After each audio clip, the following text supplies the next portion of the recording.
안녕하세요, 여러분. 이 이야기는 내 거야 라고 말하는 거 되게 당연하게 느껴지시죠? 근데요, 이런 생각이 도대체 언제부터 시작됐을까요? 오늘은 우리가 너무나 당연하게 여기는 이 소유권이라는 개념이 사실은 발명품이라는 거, 그 놀라운 저작권의 역사를 한번 싹 파헤쳐 보겠습니다. 자, 그럼 아주 근본적인 질문부터 시작해 볼게요. 이야기는 대체 누구의 것일까요? 이게 진짜 놀라운데요. 인류 역사의 대부분 동안 그 답은 아무의 것도 아니다였어요. 네, 아무도 아니었습니다. 이야기를 어떤 한 사람이 소유한다는 생각 자체가 사실은 아주 최근에 만들어진 발명품이라는 거죠. 자, 그럼 먼저 이야기의 주인이 없던 시절로 한번 거슬러 올라가 볼까요? 글자가 없던 아주 먼 옛날, 이야기는 뭐랄까, 우리가 숨쉬는 공기 같은 거였어요. 모두의 것이고 또 공동체 전체의 자산이었죠. 이 구전 이야기의 본질이 바로 이거예요. 이야기는 그 공동체가 가진 지혜, 그리고 가치를 담고 있었고요. 당연히 원작자 같은 개념은 아예 없었어요. 왜냐면요, 이야기라는 게 입에서 입으로 전해질 때마다 조금씩 바뀌었거든요. 그러니까 말 그대로 최초의 공공영역, 즉 퍼블릭 도메인이었던 거죠. 그럼 그때 이야기꾼들은 뭘 했을까요? 그 사람들의 역할은 무에서 뭔가를 막 창조하는 게 아니었어요. 그보다는 공동체가 함께 가진 기억을 잘 전달하는 거, 그게 바로 그들의 임무였죠. 예를 들어서 고대 그리스에서 서사시를 노래하던 아오이도이 같은 사람들은요, 지금처럼 자기 이름으로 된 작품을 만드는 창작자가 아니었어요. 그저 집단의 지식을 지키고 그걸 멋지게 들려주는 공연가에 가까웠던 거죠. 근데 여기서 진짜 재밌는 게 뭔지 아세요? 글자도 없던 시절인데도 사람들이 엄청나게 정교한 정신적 소프트웨어 같은 걸 만들어냈다는 거예요. 이걸 이용해서 그 길고 긴 서사시대를 정확하게 외우고 전달했던 거죠. 운율이나 리듬을 타면서 암기를 쉽게 하고 발빠른 아킬레우스 이런 식으로 딱 정해진 표현을 써서 즉석에서 이야기를 술술 풀어냈던 거예요. 와, 생각할수록 정말 대단하지 않아요? 자, 그러다가 인류 역사의 첫 번째 기술 혁명이 일어납니다. 바로 글자의 발명이죠. 그때까지는 공기 중에 흩어지던 말이 처음으로 진흙판이나 파피루스 위에 딱 하고 고정된 거예요. 눈에 보이고 손으로 만질 수 있는 물리적인 무언가가 된 거죠. 바로 이 지점이 핵심입니다. 나중에 저작권법이 생겼을 때 가장 첫 번째 조건이 바로 고정. 그러니까 어딘가에 기록되어야 한다는 거거든요. 이게 바로 글자 덕분에 기술적으로 가능해진 거예요. 이야기가 물리적인 형태를 갖게 되니까 이제 자산이 될 수 있는 길이 열린 거죠. 소유권으로 가는 그 기나긴 여정의 첫걸음이 바로 여기서 시작됩니다. 역사 기록상 최초로 자기 작품에 이건 내가 썼다라고 서명한 사람이 있어요. 바로 메소포타미아의 여사제였던 엔헤두안나라는 인물인데요. 근데 여기서 중요한 건 이 서명이 지금 우리가 생각하는 저작권료 받을래요 하는 그런 경제적인 권리 주장이 아니었다는 거예요. 그보다는 신 앞에서 내가 이 글을 썼다고 선언하면서 종교적 정치적인 권위를 내세운 거였죠.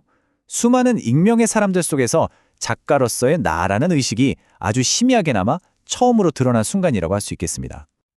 그리고 두 번째 혁명이 찾아옵니다. 바로 대량 생산의 시대. 구텐베르크의 인쇄술이 모든 걸 바꿔놓았죠. 그전까지는 한 권 한 권 손으로 베껴 써야 했던 정말 귀한 예술품 같았던 이야기가 이제는 공장에서 찍어내는 상품으로 완전히 탈바꿈하게 됩니다. 이 변화가 정말 극적이었어요.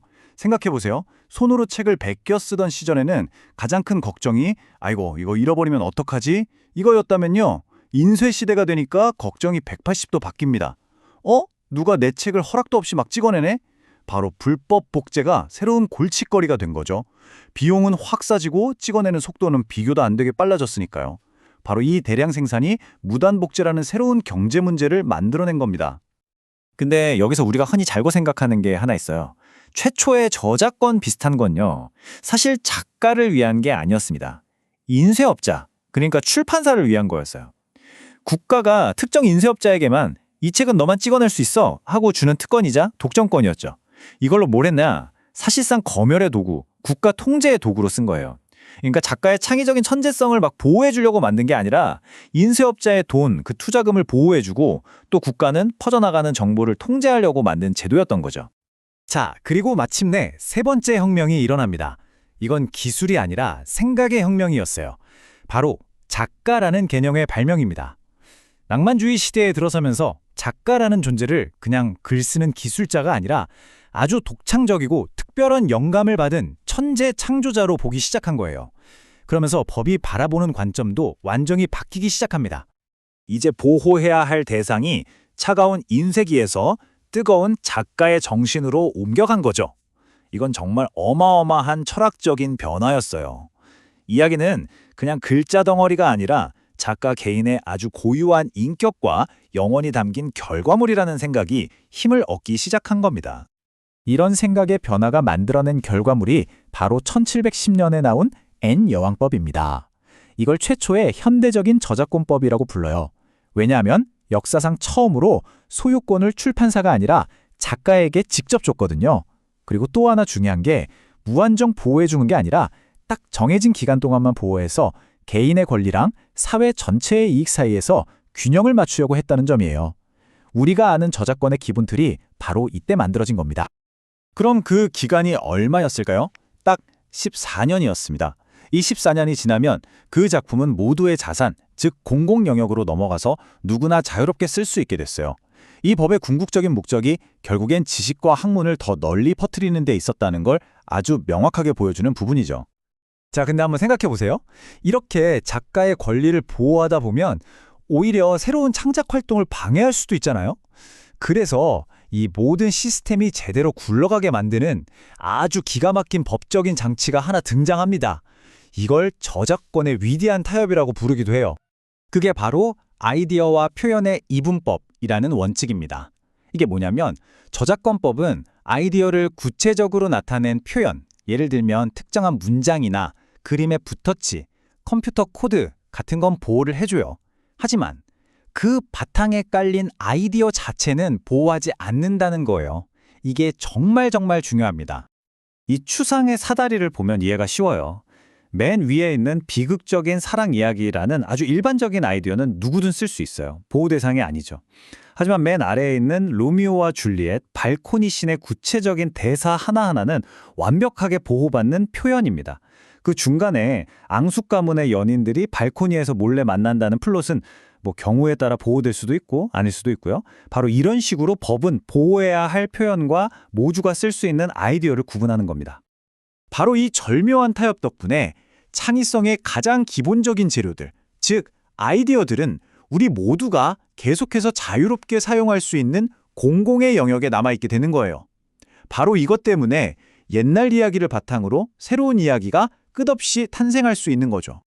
이런 고민이 얼마나 오래됐는지 보여주는 아주 재미있는 일화가 있어요.